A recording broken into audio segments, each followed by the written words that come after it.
这集的 Brian Speaks 不聊天，我会全程用中文跟大家聊天。你有3种字幕可以选择：英文、繁体中文和简体中文。记得开启字幕，调整播放速度，帮助你练习听力、学新词。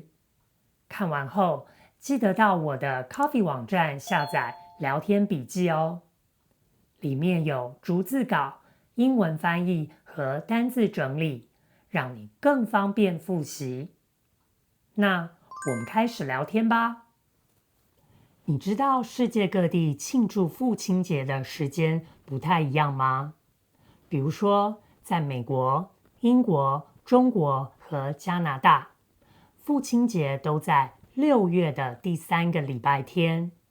但是在台湾，父亲节固定在每年的8月8号。原因很简单，也许你已经猜到了，2个8连在一起，88，听起来就很像爸爸。所以你听到台湾人说的88节，就是父亲节。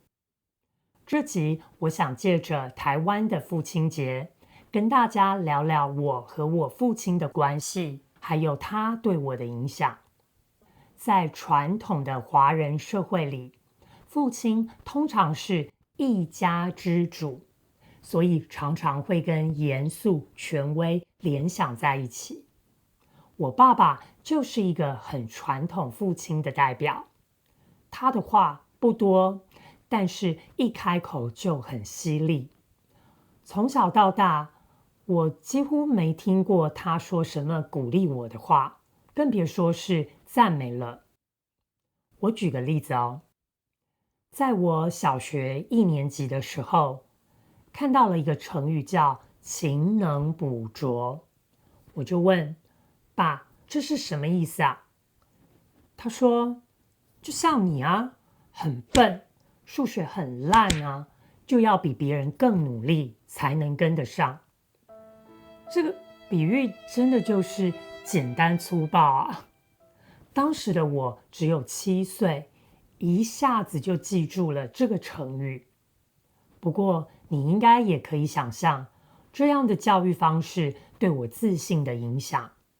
我总觉得自己不够好，所以要比别人更努力才行。其实我一直都很清楚，自己不是他心中理想的儿子。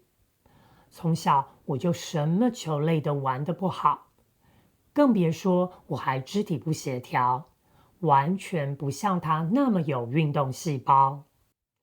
个性上我比较受气，心思也很细腻，完全没有他认为男生应该有的样子。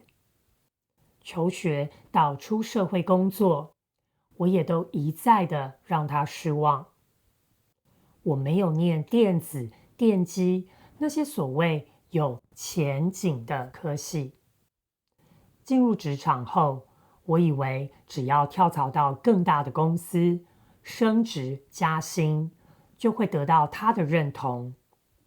但是还是比不上在台积电工作的表哥，或是他朋友那个在公家机关上班的儿子。当然，更别说是我后来离家到海外做教育的工作，他一直无法理解。过去10多年来，我们隔着大半个地球，父子的冲突却从来没少过。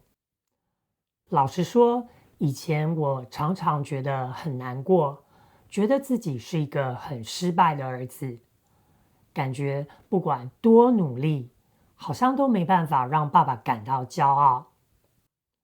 这几年一个人在国外生活，我也想了很多。我们很难要求父母用我们希望的方式来爱我们，那种挫折感大概就像他们对子女的期待落空一样吧。所以我也开始试着跟自己和解。不要再因为不是父亲理想中的儿子就怀疑自己、否定自己。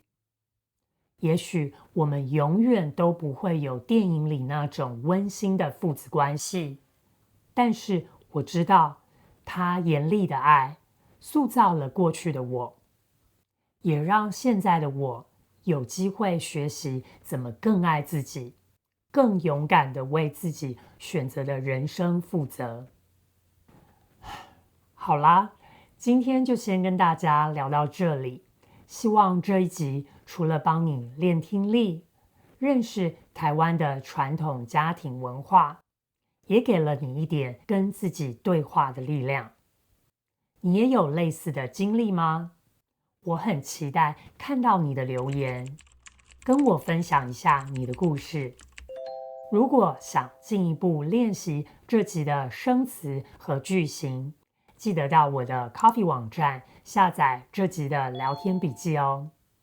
谢谢收看 Fun Mandarin 玩中文，我们下次聊。